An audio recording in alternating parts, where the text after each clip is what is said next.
Leía cartas ajenas por las noches para matar el aburrimiento. Una advertencia y 3 familias se vinieron abajo. El turno de noche. Después de las 9 de la noche, el edificio de oficinas en el centro de Detroit parecía un hormiguero vacío. Los ascensores se detenían en los pisos bajos y quedaban mudos, mientras los pasillos de cristal se hundían en un zumbido eléctrico hueco. Las lámparas brillaban a media luz, como si guardaran energía para el día siguiente. El puesto de guardia en la entrada era el lugar más animado, pero incluso allí reinaba la rutina. Las cámaras giraban en trayectorias preprogramadas, los monitores repetían las mismas imágenes. Derek estaba sentado en su silla, jugando con una linterna y una revista llamada Consejos para la Familia, que había encontrado en un cajón de revistas olvidadas. Recortaba crucigramas y hacía anotaciones en los márgenes como si eso importara más que su turno. En la primera página de su cuaderno destacaba una tabla con los nombres de los empleados. Al lado de cada nombre, Derek registraba puntos de moralidad. Un plus por ayudar a un colega tarde, un menos por tratar mal a la secretaria. A veces añadía comentarios entre paréntesis como «mastita-patatas fritas demasiado fuerte» o «demasiado cortés de forma sospechosa». Lo llamaba «la crónica de la justicia». Primero como una broma, luego como orden. Derek se veía a sí mismo como una especie de guardián de la moral en aquel panal de cristal. En su imaginación era la última línea de defensa contra el caos, y aún así estaba aburrido. Un aburrimiento denso, pegajoso, como polvo en la ventilación. Para disiparlo empezó a buscar señales. En los pasillos, tazas olvidadas, papeles arrugados y finalmente cartas. Le parecían pistas de destinos ajenos. Fue entonces cuando se topó con la carta de Ann. El papel estaba arrugado, la letra temblorosa. Ella confesaba un romance, un cansancio de la mentira. Leyó las líneas 3 veces. En su cuaderno anotó junto a su nombre, -3 puntos, ruptura de confianza. Y luego se quedó inmóvil, porque por primera vez sintió una extraña excitación. Sabía un secreto que su marido ignoraba. Sabía algo que podía destruir o salvar. Por primera vez en meses, su trabajo dejó de ser inútil. La mañana en la oficina empezó como siempre. Olor a café barato, teléfono sonando, conversaciones apresuradas sobre el estacionamiento.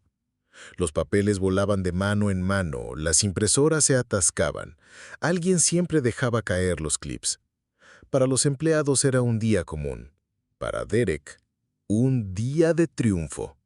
La noche anterior había enviado al marido de Ann una carta anónima. Tu esposa te engaña. Mereces saber la verdad. La escribió con el aire de un hombre que impartía justicia universal. He hecho lo que ni Columbo se atrevería, pensó al dejar el sobre en el buzón. Y ahora, el resultado. Las puertas se abrieron de golpe y el marido de Ann irrumpió. Rojo, jadeante, sosteniendo la carta como prueba. ¿Creías que no me enteraría? Ayer planchaba mi corbata y tenía una mancha de salsa que nunca comemos en casa. Y la cafetera. Sabes que odio los lattes. Y ahora hay una nueva en la cocina, para 2 tazas. Ann se quedó pálida, luego estalló. ¿Qué? ¿Hablas en serio? ¿Vienes aquí por una cafetera? Y por el perro.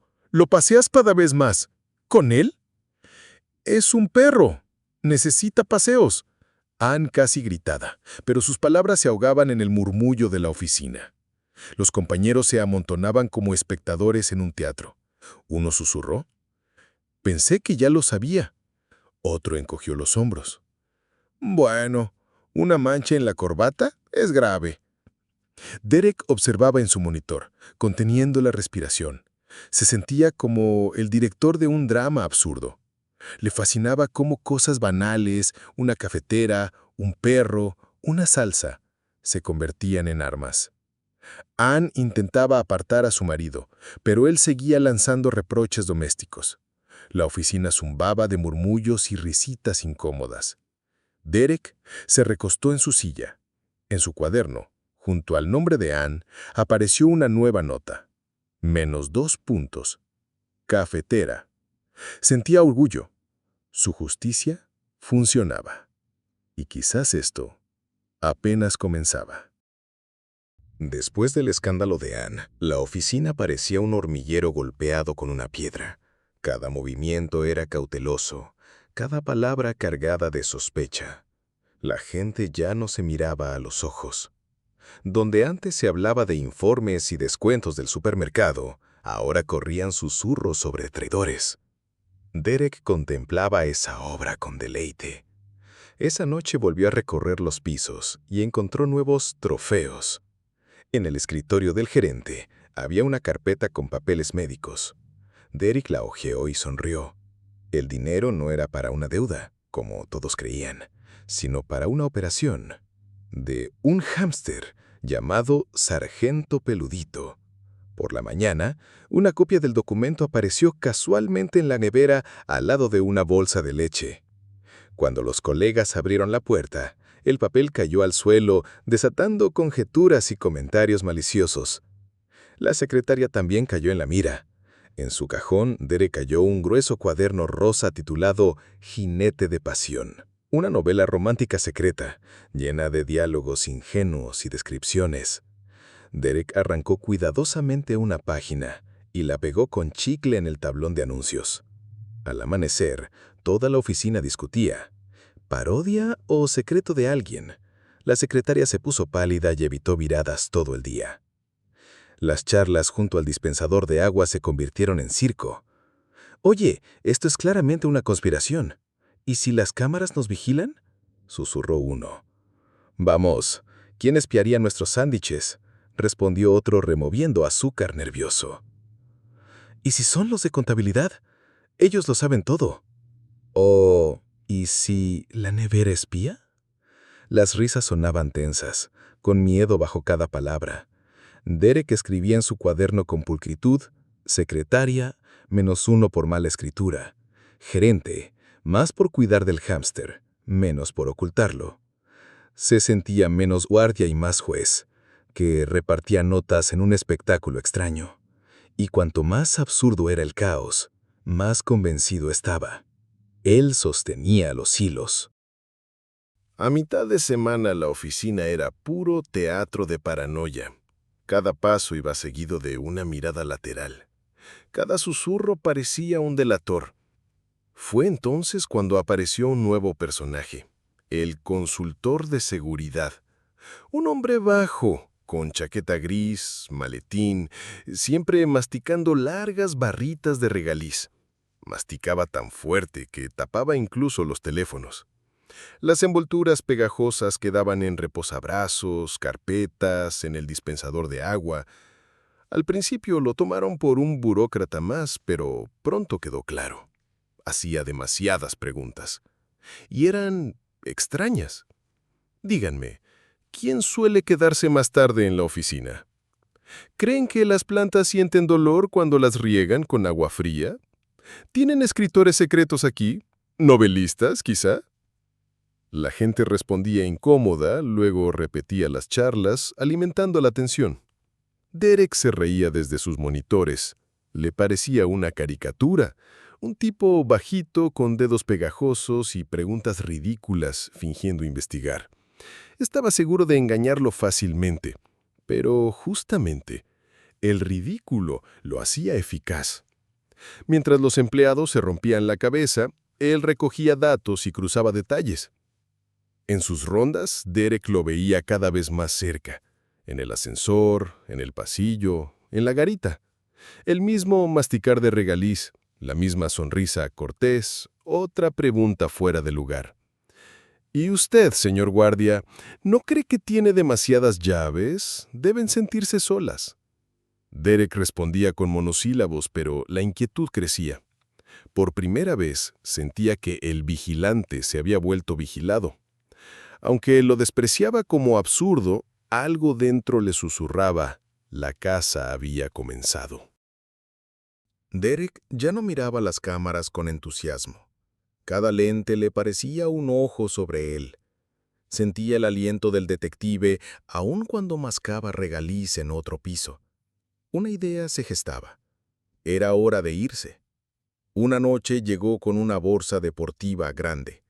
En ella guardó sus pruebas de la verdad. Copias de cartas, facturas, notas extrañas, todo lo que había recopilado. Para él no era robo, sino misión. Si todo sale a la luz, mostraré al mundo qué Columbo soy. Pero cuanto más cargaba, más pesada la bolsa, y más parecía el equipaje ridículo de un espía fracasado. Al salir, quedó atascado en la puerta. La bolsa encajada, los papeles crujiendo dentro. Tiraba, resoplaba, jalaba la manija, hasta que al fin irrumpió con un desgarro. Varias hojas volaron por el pasillo. Las recogió rápido, pero el miedo se mezclaba con la sensación absurda de estar en una comedia más que en una fuga.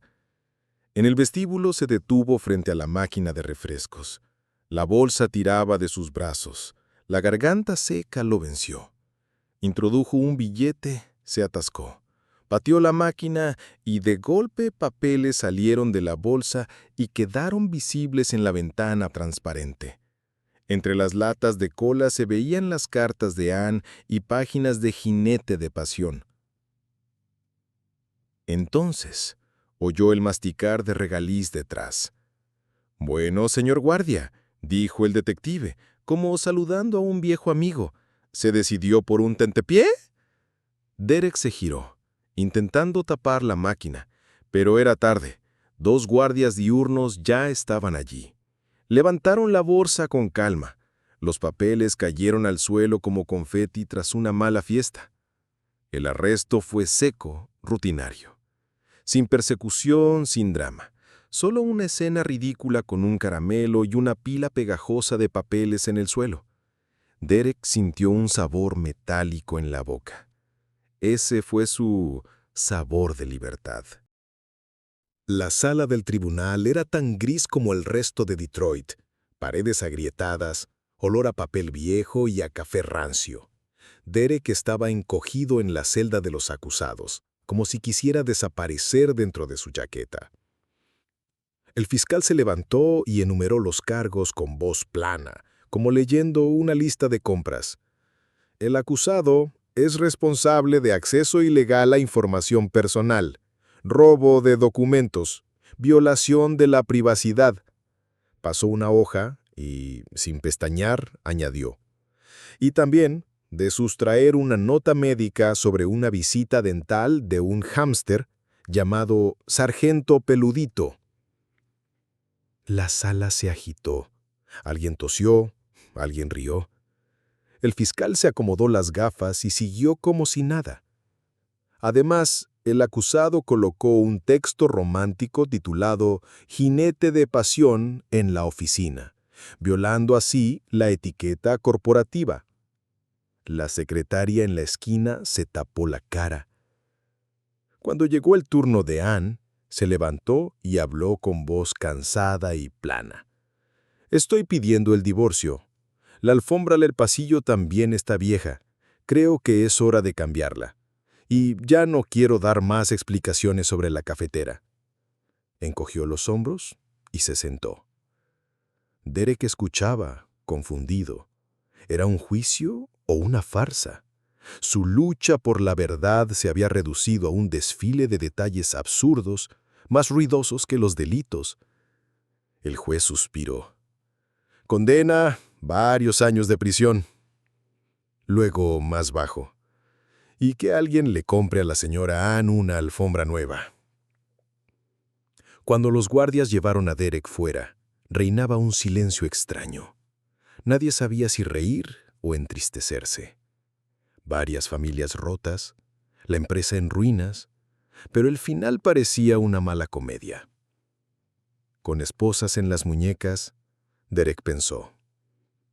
Quizá Columbo lo habría hecho mejor. Un año después, la oficina volvía a latir con su ritmo pausado. Las lámparas seguían parpadeando como viejos dientes fluorescentes, los pasillos largos y vacíos como trazados con compás. En el puesto de guardia se sentaba un chico nuevo, en sus auriculares un podcast alegre sobre éxito interior. Recuerda, cada día puedes empezar de nuevo.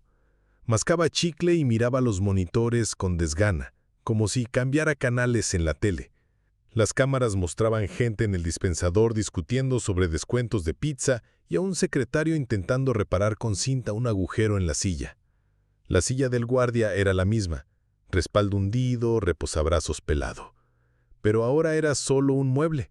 El nuevo chico se recostó y escribió en su móvil: comprar pilas para el mando. En el pasillo, un viejo contable pasó con una carpeta, murmurando a sus compañeros. ¿Recuerdan al que se creía Colombo? ¿Colombo? ¿No era de informática?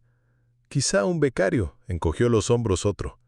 Ah, bueno, entonces da igual. El tema se disolvió más rápido que un sobrecito de café. La gente volvió a hablar de cumpleaños y de la alfombra nueva en la entrada. Las cámaras lo registraban todo con indiferencia. Puertas, ascensores, colas para el café. En la pantalla todo parecía igual, como un fondo repetido en un dibujo animado. Barato. Los pasillos volvieron a ser pasillos. El aburrimiento se instaló en el edificio como un mueble viejo. Y si en algún rincón aún quedaba memoria de aquel guardia, ya no parecía una tragedia, sino una mala historia olvidada a medio escribir.